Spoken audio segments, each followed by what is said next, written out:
당신이 몰랐던 이야기. 오늘은 한때 3N으로 불리며 다른 건 몰라도 돈 버는 것 하나는 기똥찼던 NC의 몰락에 대한 이야기입니다. 현재 NC는 창사 이래 최대 위기에 직면했다고 해도 과언이 아닙니다. 최근 계속 최대 위기를 갱신 중이기는 하지만 어쨌든 최대 위기죠. 2021년 NC의 주가는 주당 100만원을 돌파하고 시가총액도 21조를 훌쩍 넘겼을 정도로 잘 나갔지만 2025년 9월 4일 1시 58분 영상을 만들고 있는 현재 기준 19만 5천원으로 폭락한 상태죠. 심지어 4월 13만원대까지 떨어졌다가 올라온 겁니다. 80% 이상 폭락한 거죠. 시가총액도 4조를 왔다 갔다 하고요. 사우디 국부펀드도 NC에 투자하면서 2대 주주 자리에까지 올랐는데 지금 엄청난 손실을 입었죠. 주가만 떨어진 것도 아닙니다. 2024년 창사 26년 만에 처음으로 영업손실 1092억을 기록했고 매출도 12% 감소했죠. 신용등급도 하향 조정되었고요. 그리고 어느새부터, 사실 예전부터이긴 했는데 NC 자체가 조롱의 대상이 되었습니다. 유저를 개돼지로 본다부터 시작해서 한번 보셨을 수도 있는데 NC를 개고기 식당에 비유한 글이 화제가 되면서 관심 없던 사람, NC를 잘 모르는 사람들까지 NC하면 부정적인 인식을 갖도록 만들었죠. NC는 개고기 식당 그 자체다. 외국인은 질색하며 욕함, 나이 많은 사람들만 좋아함, 한국 젊은 세대도 맛보는 것조차 싫어함. 이제 그동안 장사하며 번 돈으로 새로운 식당을 차려야 하는데 버릇 못 버리고 외국인 젊은 세대 찾겠다고 민트초코 개고기, 로제 개고기 이딴 거 신메뉴라고 자랑스럽게 내거니까 망하는 거임. 원래 게임을 좋아하고 관심 있고 NC와 관련된 영상이나 글을 봤던 분이라면 어느 정도는 공감이 갈 만한 내용이기도 합니다. NC의 과거부터 왜 몰락했다는 말을 듣는지까지 자세하게 이야기해 볼 테지만 개고기 식당 글이 전체적인 이유를 설명해 준다고 봐도 될 정도죠. 결론부터 말하면 NC의 몰락은 인식과 게임 산업의 패러다임 변화, 시대와 세대의 변화가 맞물리며 일어난 일이거든요. 1997년 3월 제가 걸음마도 떼지 못한 시절 NC소프트는 기업용 소프트웨어 개발 회사로 시작되었습니다. 그래서 이름이 NC게임즈 이런 게 아니라 NC소프트인 것이고요. 창립자이자 현재도 대표로 있는 김택진은 한글의 개발자 출신이기도 하죠. 창업 당시에는 주특기를 살려 NC HTML 에디터 같은 업무용 소프트웨어를 만들었습니다. 여기서 NC와 한국의 게임계를 뒤바꿔 놓은 한 인물이 등장하는데 서울대를 졸업하고 카이스트 박사 과정을 밟다가 나와서 바람의 나라를 만든 넥슨의 공동 창업자 중 한 명인 송재경이죠. 당시 송재경은 바람의 나라를 개발하고 나서 불화로 넥슨을 나온 상태였습니다. 아이네트라는 회사에 입사해서 다른 게임을 만들고 있었죠. 하지만 1997년 IMF 외환 위기가 터지면서 아이네트도 회사 사정이 어려워지고 있었는데 이때 송재경은 개발하던 게임을 들고 NC소프트에 들어가게 됩니다. 송재경의 대학 선배였던 김택진이 팀을 인수해버렸거든요. 송재경이 개발 중이던 게임은 게임을 안 해도 이름은 아는 게임 리니지였죠. 1998년 11월 리니지가 출시되었고 IMF의 여파가 가시지 않았음에도 PC방 열풍과 함께 리니지는 그야말로 대박을 쳤습니다. 오히려 경제적으로 힘들었기에 더 대박을 쳤을 수도 있죠. 리니지는 단순히 성공했다라는 타이틀로 설명되는 게임이 아니었습니다. 지금까지도 한국에서 나오는 MMORPG의 대부분은 리니지의 영향을 받았다고 봐야 할 정도로 신선한 게임이기도 했죠. 혈맹, 대규모 공성전, 아이템 강화 등 리니지의 시스템 자체가 당시에는 신선한 요소였으며 당시 기준으로는 화려하고 세련된 그래픽에다 당시 기준으로는 몇 개 없는 멀티 게임이었습니다. 그리고 이전의 게임들과 좀 다르게 리니지는 사람을 미치게 만드는 요소도 갖추고 있었습니다. 자극적인 요소들이 넘쳐났거든요. 지금은 시대가 달라졌지만 당시는, 아니 사실 지금도 이 자극적인 요소들이 리니지의 핵심 중 하나였죠. 우리가 90년대를 낭만의 시대, 강한 자만이 살아남을 수 있었던 시대 혹은 야만의 시대로까지 부르는 것처럼 당시 리니지는 기본적인 룰만 있는 무법지대와 다름없었습니다. 플레이어 킬, PK가 가장 유명하죠.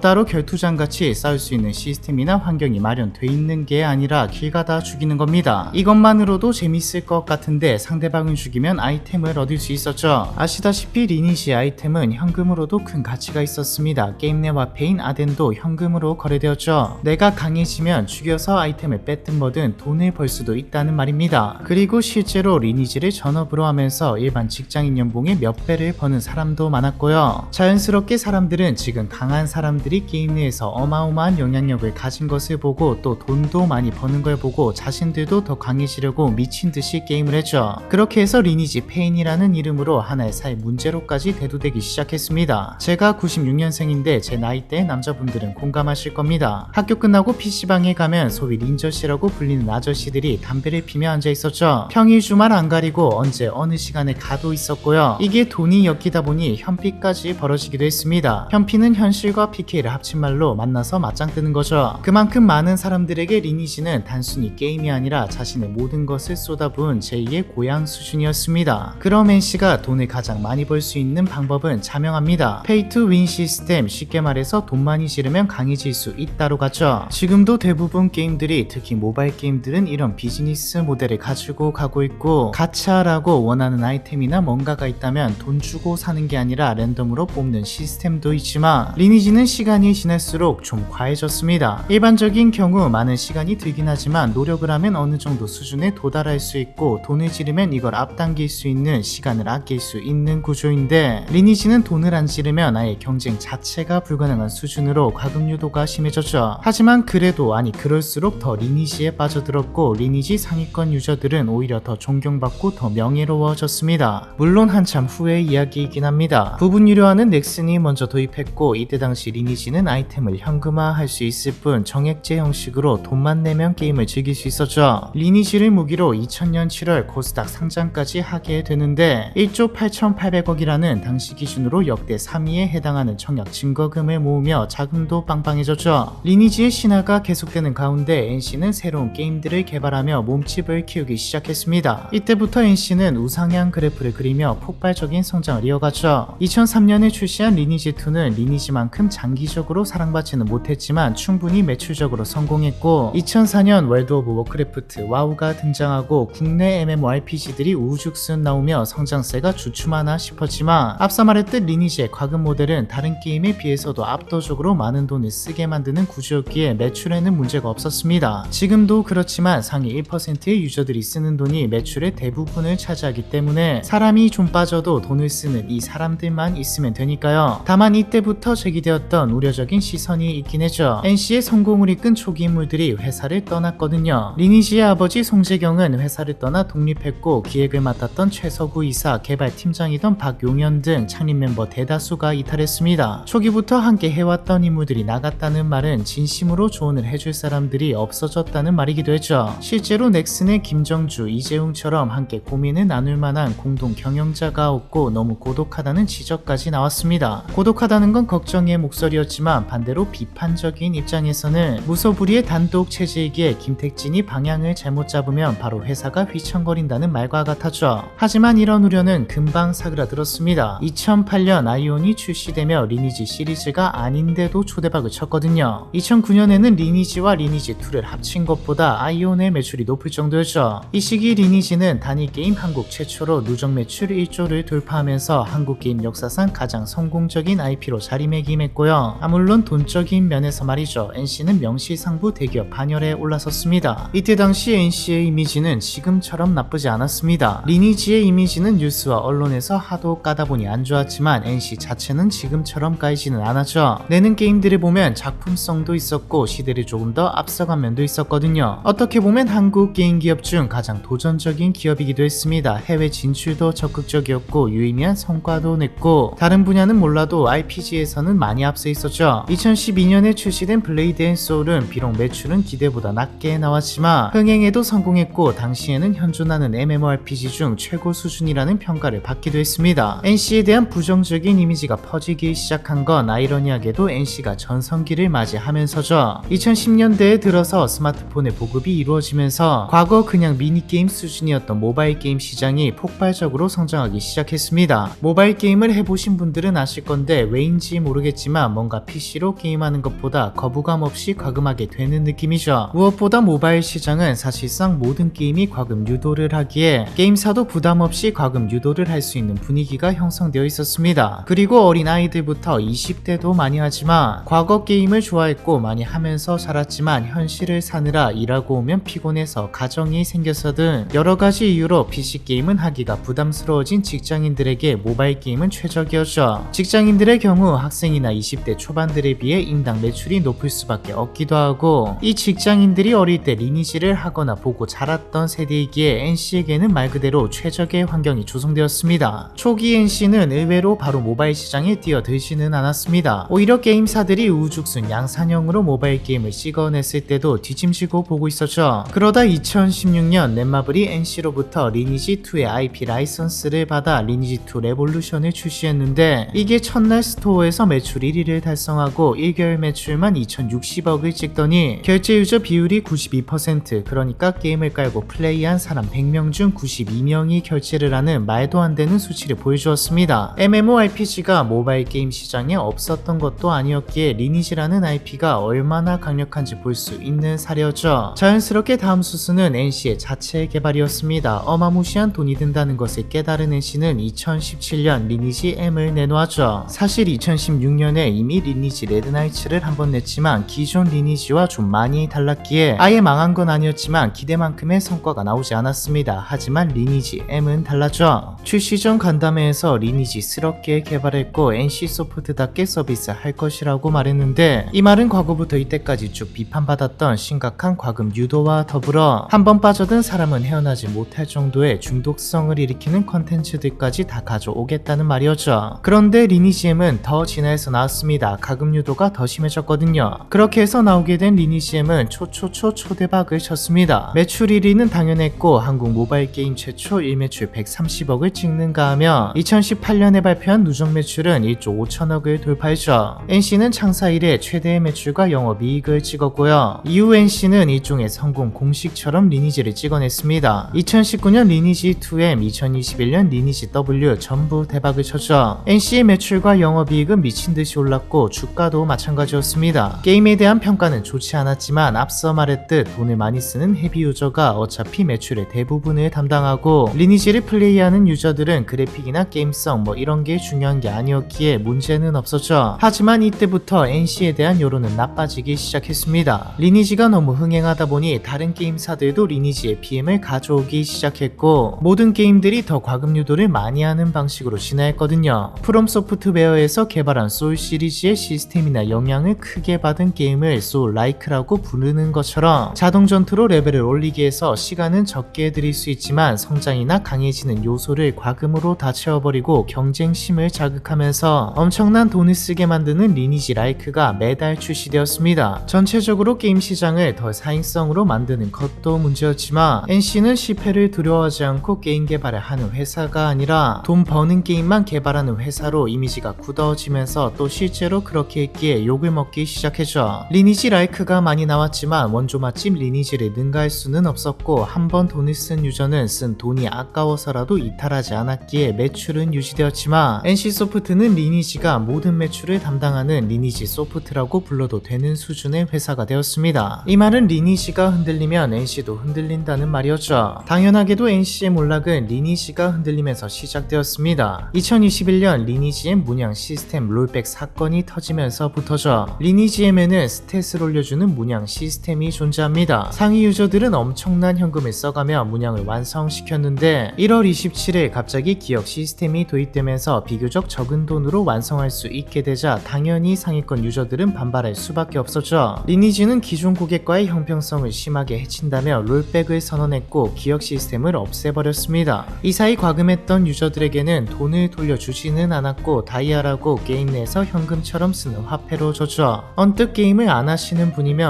돈도 돌려준 거나 다름없어 보이는데 이게 왜 문제지 싶지만 사실 이게 한두 번이 아니었거든요. 리니지의 BM은 시간이 지나 발전해오면서 진짜 돈 빨아먹는 데는 도가 텄다라는 수준까지 와 있었습니다. 최상위권에게 일단 비싼 값으로 선두를 유지할 수 있는 과금 모델을 개발하고 돈을 다 빨고 나면 이걸 조금 완화해서 그 아래의 사람들도 조금 적은 값에 스펙을 업그레이드 할 수 있도록 만들었죠. 쉽게 말해서 최상위권은 따라잡힐까봐 계속해서 새로운 컨텐츠 시스템에 막대한 돈을 쓰고 그 다음 아래 유저들도 진입 장벽을 낮춰서 과금하게 만드는 구조였습니다. 사실 1위부터 꼴등까지 전부 불만을 가질 수밖에 없는 구조였지만 리니지는 원래 그런 게임이지하며 유지되어 왔었죠. 이런 상황에서 형평성에 어긋난다며 롤백을 했다는 건 극소수를 위해 다수의 유저들을 무시한 것이었기에 반발이 심할 수밖에 없었는데 보상도 계산을 어떻게 했는지는 모르겠지만 쓴 돈에 비해 적은 보상이 들어왔습니다. 10만원짜리 3만원으로 세일한다고 해서 샀더니 다시 가져가서 2만원짜리 상품권을 준 것과 같죠. 극소수 최상위 유저와 대다수 유저들 간의 싸움까지 벌어지고 개판이 된 상황에서 과거였다면 그냥 넘어갔을지 몰랐지만 이 당시 다른 게임에서도 유저들이 게임사의 횡포에 대항한다며 트럭 시위를 하고 또 성공적으로 협상을 이끌어내는 모습을 보면서 이번에는 린저씨들도 다르게 대응했습니다. 개돼지 해방전쟁이라는 이름으로 신사답게 사과해 보름 안에 환불해라며 트럭 시위를 펼쳐줘. 결국 NC도 이번엔 다르다는 것을 알고 현금으로는 못해줘도 쓴 만큼 어떻게 보상을 해주겠다고 나섰는데 한 번에 너무 많은 재화가 풀리면서 인플레이션이 터져버립니다. 리니지가 흥행했던 이유는 쭉 말했지만 꾸준히 사랑받았던 건 보통 게임의 경우 신규 머시기 대규모 업데이트 레벨 확장 이런 것들을 하며 비싸고 구하기 힘들었던 이전 최고의 장비는 폭락을 맞는데